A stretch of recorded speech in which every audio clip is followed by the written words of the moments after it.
Here's Kasper Asgreen on the front, and he will drill it. Will they be able to follow with them? That could be useful. Sprinters remain in position. Philipsen says not so keen. Ballerini, though, fancies a bit of that. Knows the value and knows the opportunity that this represents for both EF Education EasyPost and his Astana team. This is sprinters closing gaps. Gaviria, no, he needs to close the gap. This is a really long one. Normally he likes that sort of stuff in the sprint, but yeah, this is really interesting, this run in towards the finish now. But Ballerini's not going to do anything at all. Dare I suggest it? Is there a little bit of headless chicken about this from these sprinters? Is that a mistake to be using this energy so close to the finish? This is because of Little Track. Completely down Little Track. What we saw 10 kilometres to go. They've gone at it at this race. Pedersen attacking, and the sprinters have had to just be in position. And they have to make those energy. They just have to be there. Simple as that. They can't rely on their teammates. They have to close those gaps. And we see Pedersen now making another move. Yeah, this is absolutely epic. He won't be allowed to go anywhere. But interesting that he's trying this. I think he's got very little chance of getting away in the run-in now. But the fact that he's prepared to have a crack at this, and it's just like John says, that they've been told this is what we want to do. Just keep it flowing, just keep it attacking all the way, just make it as difficult as possible for the sprinters teams to get organised and to lead out. And even Pedersen is getting involved himself. So yeah, this is going to continue almost all the way to the finish, not unless the sprinters teams can get involved here. But we're highlighting Tim Merlier there. He's just patient. That's what you have to be. You can't get involved with this. You just hope that your team are up there keeping it together, and it comes down to the sprint at the end. Vokeland hits the front for the Netcompany Ineos squad. Nice attack by Mads Pedersen has been neutralised. So we're hearing, by the way, and this is good news, that it's dry roads and no sign of any rain. It's completely dry all the way to the finish line. So we're going to get a clean run through to the finish for these riders on stage 12. It's Hessman from the Movistar squad draws Tobias Foss clear. Vokeland, I should say, clear. Yeah. Oldest man in the race, isn't it? I think Caruso's the oldest man, but sorry, the second oldest man. Yeah, among those very, very, very experienced riders. Among those riders, I think whose first Tour de France was way back in 2013. Certainly the more mature riders getting stuck in here, deep into the second week of racing in Tour de France. Nothing getting more than a handful of seconds and trying to wrest control of this bunch. Well, the pattern is definitely different. This is not just control. Yeah, you get NSN now at the front. They have to try and keep the tempo up, because sometimes when you catch a group there and you get this lull, which is happening now, then the attacks will keep on going. So Jake Stewart on the right hand side, just to have to keep a bit of tempo on this. Oh, look at Mads Pedersen on the attack again. We've just heard that Baptiste Westroffer has been awarded the most combative rider of the day. That award, well, it seems about right, or at least it certainly did about 10 kilometres ago. But there's probably about 75 attacks yet to come, and the latest one is not the first, that's for sure, from Mads Pedersen, as he's asking the questions of Soudal Quickstep and Valentin Paré-Pontre. Rolls up to join the green jersey, who has a little look around to see if he's caused any sort of a fracture there. That was a huge effort there. He's riding tremendously well for his team. You don't expect that from the diminutive climber. You see a head between his legs there. He knew he had to close down Pedersen, and as soon as he did that, his legs are on fire now, and he's drifting back to the rear of the peloton now. Yeah, permission for a break. Well, I think you've earned it, but the problem is that does not necessarily signal the end of the attacking. Here comes Kasper, the latest attack from the big Dane, Kasper Asgreen, looking for another victory for Scandinavia.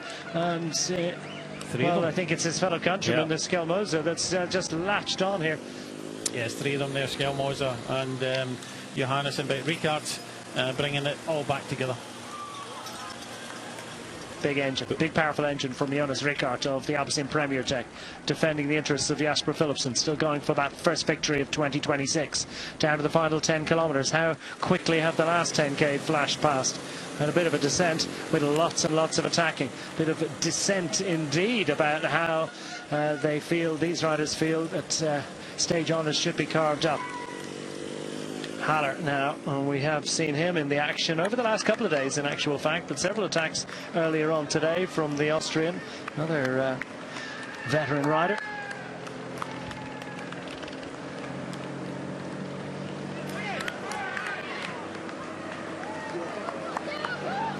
EF Education Easy Posts will continue to, well, just simply have to be in every single attack. And it's Max Walker, the latest rider in pink, who races clear under the 10 kilometres to go banner.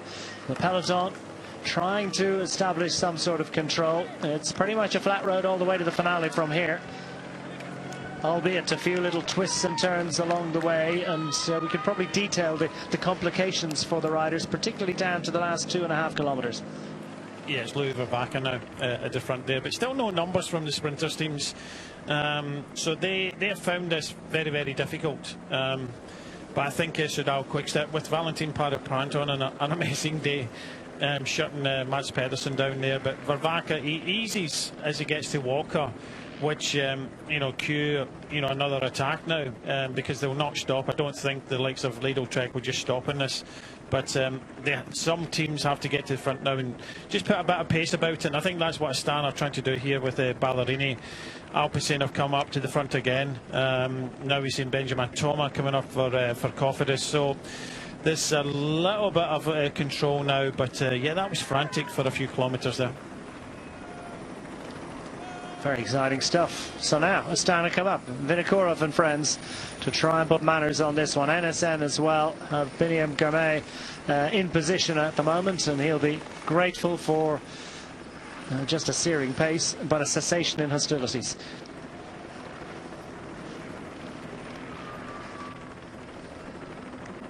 They're not going to stop, are they, the Lidl Treks? No, John, how complicated is this finale? What does it look like? It's not so bad. The key point is 2.5 kilometres to go. We make a left turn at a roundabout, and then at around 1.7k to go, you look on the map, it looks almost like through a roundabout, but they literally go straight through the middle. They don't go round it. It's going to be simple with the barriers. You then go onto the river side. It's 2 lanes wide, and it's straightforward as possible. The final 1.5k in one direction, slowly to the right to follow alongside the riverfront. Simple enough, I'd say, but actually sometimes those simple finishes are sometimes the most dangerous. There isn't, after that corner at 2.4k to go, there really isn't any key points. It's pretty simple, straight ahead and all out to the line. I think a little bit different from yesterday with it being 6k to go. It's a bit closer, so I don't think we'll see the kind of lull in the action as we saw yesterday. As soon as they get into position, I think it'll be full all the way to the line, but not overly technical. So again, it's going to be a very difficult one to get the right position. Max Canter's in perfect position at the moment. He's got 3 riders in front of him from the Astana squad, the sky blue colours, and the only interloper there is the Kazakh national champion in white. That's Vinokurov, who's now on the front. Then Fretan has 2 riders in front of him for the Cofidis squad. The picnics are going to take the road less travelled on the right hand side of the road, left hand side of the picture. Riders are plenty for their man Pavel Bittner, and riders are plenty, but it's such a fast pace being set by Vinokurov that it's really, really tough to make your way onto the front. Do you actually want to do that? Other teams less evident at the moment. Soren Verenskjold a little bit further back in the pocket at the moment. He's got 1 rider in front of him. The NSNs so evident throughout the day. Well, they're a little bit further back, and the Alpecin Premier Tech squad, right hand side of your picture in those light blue colours, trying to put a merry band together for Jasper Philipsen. See, you normally wouldn't really kind of take this on with 6.2 to go. You can see the Astanas at the front, 3 riders in front of Canter, a long way to go to the finish, and they don't have the numbers to be able to do that. Because this is the kind of last nailed on sprint, they're getting a little bit overexcited. Yeah, tough to control it from the front for here, and we've seen Mads Pedersen. He was close to the front just a moment ago as well. Indeed, he remains very close to the front. So Michael Matthews as well. There's a job to do for Pascal Ackermann. Ackermann inching closer to breakthrough victory in Tour de France for him. As Matthews clearly happy enough to take up that role for the Jayco Aluda squad after all their attacking action. Not too much evidence so far, or recently indeed, from the Decathlon CMA CGM team of Olaf Koy. I'm going to try and move him up into position. Just starting to see those Celeste blue sleeves, right-hand sleeves. Just trying to move the Dutchman up and ensure they're not swamped by the Soudal Quick-Step riders. Trying to put Merlier up there. Yeah, there's only Stuyven in front of Tim Merlier. Just followed up Tunis in there, so he's well up towards the front, just behind Michael Matthews. Just sitting a little bit more patiently behind. You get 4 of the dark blue jerseys of Alpecin Quick-Step. Mathieu van der Poel there with Philipsen. So they've got 4 riders there, but they're being a little bit more patient. So relief for the GC riders, those that have made it through the sprint zone. They're inside 5 kilometres to go. They'll get the time of the group they're in, so no penalty for a puncture or any other mishap they encounter at this point. We focus now on the sprint teams. They will have it to themselves, and it's Astana that have it to themselves. And the other teams content to let the Sky Blue riders set the agenda for Max Canter. It's a long reach out here, though, and still 4.5 kilometres to go. But the thing is here, right, it looks as if Astana are going to use the riders, and then come the last kilometre, Max Canter will pretty much have to look after himself, because there's no way with 4.2 to go that these 2 riders at the front will be able to go that distance all the way to the finishing line. So you get Gate and Tunison. I think they might be hoping that another team comes up towards the front. The team with numbers, you can see the dark blue, there's 4 of them all together, and that's the team of Alpecin Premier Tech. They're sitting back. They are just waiting to hit out from the front from maybe about 2 kilometres out.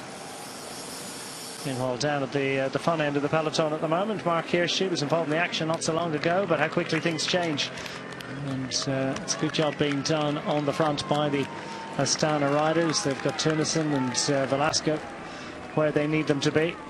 Peloton stretched taut. Quite the contrast to this point in yesterday's proceedings.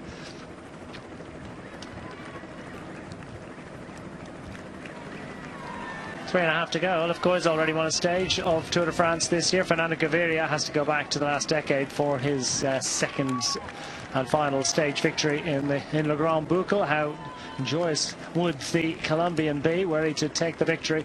And that would significantly eclipse the 9th place finish that he recorded yesterday, which was easily his best finish of the race so far for the Gahra Rural squad. Interesting now with Decathlon is Tish Benoot, who is there with Case Ball. We've seen Dan Hula doing it, but it's now Tish Benoot, that experienced Belgian, just finding this corner now at 2.4k to go. Van Schil looking for the late show. Well, it was an early start to the sprint from him. That's the camera picks him out, and the Norwegian is some way adrift at the moment. A little bit of work to be done by Tish Benoot as he just connects up with the front rider for the Astana squad. Is this Gate perhaps? Yeah, Gate's in the front there. NSN move up the inside with Benim Girmay on the wheel. Now we see Mads Pedersen being moved up by Vatsek. This is his tight corner now. It opens out, but Tim Merlier, he's only got Stuyven as previously mentioned.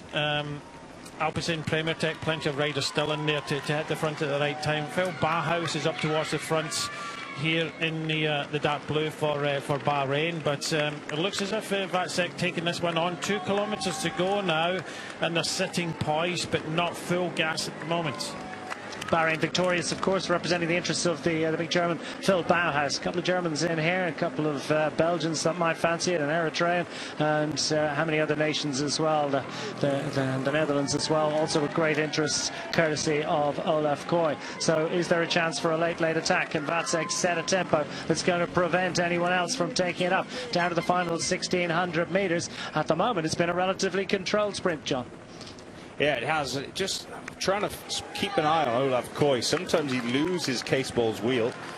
Now it's Pinarello, the British champ, Fred Wright getting involved in the sprint. And this is down to how difficult the end of this stage was. There's going to be a mix here of pure sprinters and those riders who think they can chance their arm. This is a late show by Alpecin in the Premier Tech. They're poised in the left hand. They've got the numbers here. Merlier is going to follow with Stuyven in front. Just as I say, 1 kilometre to go. They hit the front. They've got the numbers, but they're also leading out Merlier, who's just unable to follow for the moment. He just gets on the wheel just in front of Mads Pedersen.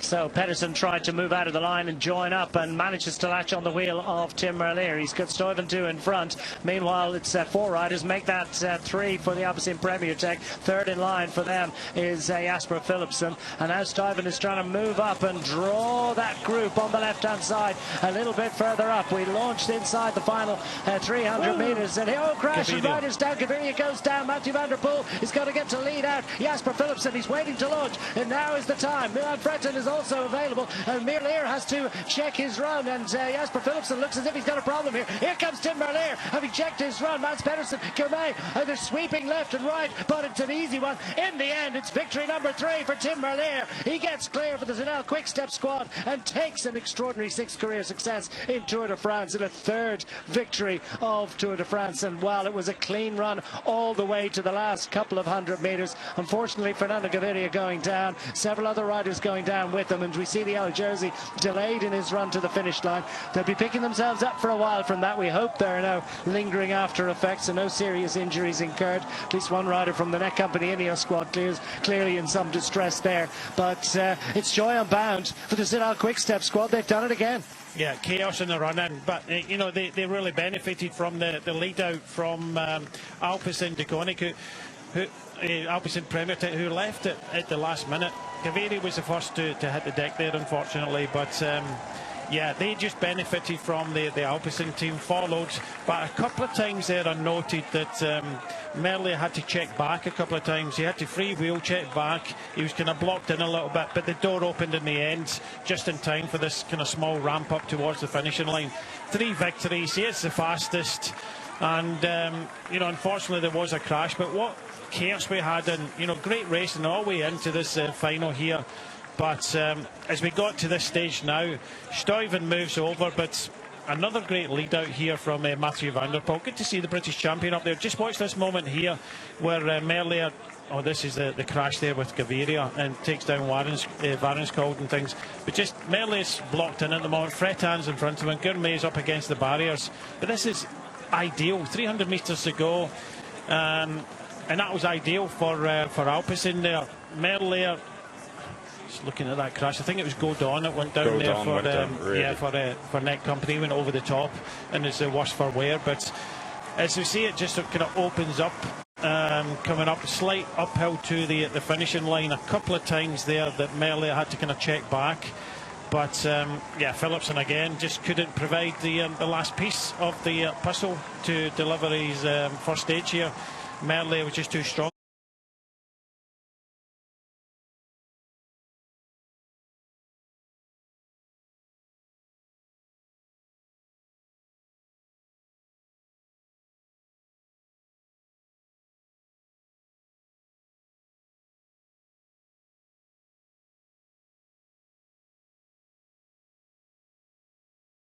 In the end, and too quick. Oh, painful stuff for Dorian Godon and many other riders as well who have a tale to tell. They rather would not have to.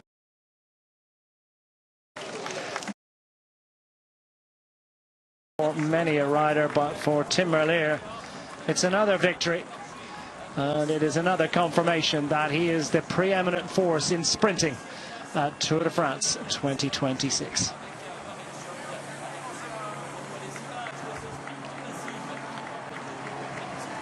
Tadej Pogacar stays upright. The yellow jersey will head into stage 13 with his lead maintained. Final opportunity for the sprinters, painful one. Glory for Merlier and friends.